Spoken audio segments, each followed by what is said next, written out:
there will be a smooth transition to a second Trump administration. All right, we're ready. So that's Secretary of State Mike Pompeo with a statement to the press that he quickly walked back, adding that the transition would be a smooth one regardless of who's in office. Many high-ranking Republicans continue to hold back publicly accepting the results of the election as President Trump continues to launch legal challenges. Meanwhile, President-elect Joe Biden is confident that Republicans will soon embrace him as the winner. CBS's Deborah Alfarone is in Washington with those details. President-elect Joe Biden is preparing to take office despite President Trump's refusal to concede. I just think it's an embarrassment. I think it will not help the president's legacy. Speaking to reporters in Delaware, Mr. Biden says he hopes to announce his cabinet picks this month. We're going to do exactly what we'd be doing if he had conceded and said we've won, which we have.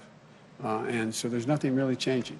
The Trump administration is blocking the Biden team from accessing federal agencies as well as funding needed for the transition.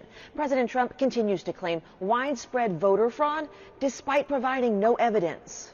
Mr. Vice President, is it time to concede? Is there really any evidence of fraud?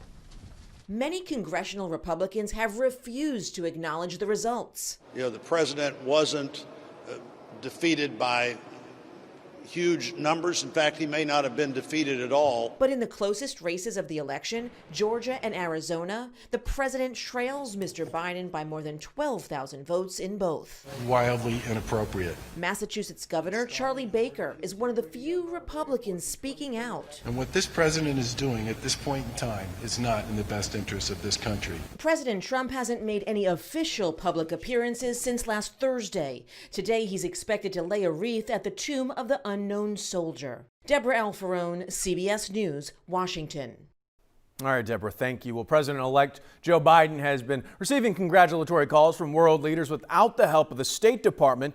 As vote counts continue, President-elect Biden's margins in Pennsylvania and Georgia are growing, but his lead in Arizona has shrunk slightly. Attorney General William Barr told federal prosecutors to investigate any substantial allegations of voting irregularities. Here in Texas, Lieutenant Governor Dan Patrick is offering reward money to anyone who provides information that leads to a voter fraud conviction. But so far, there's been no evidence of any major fraud.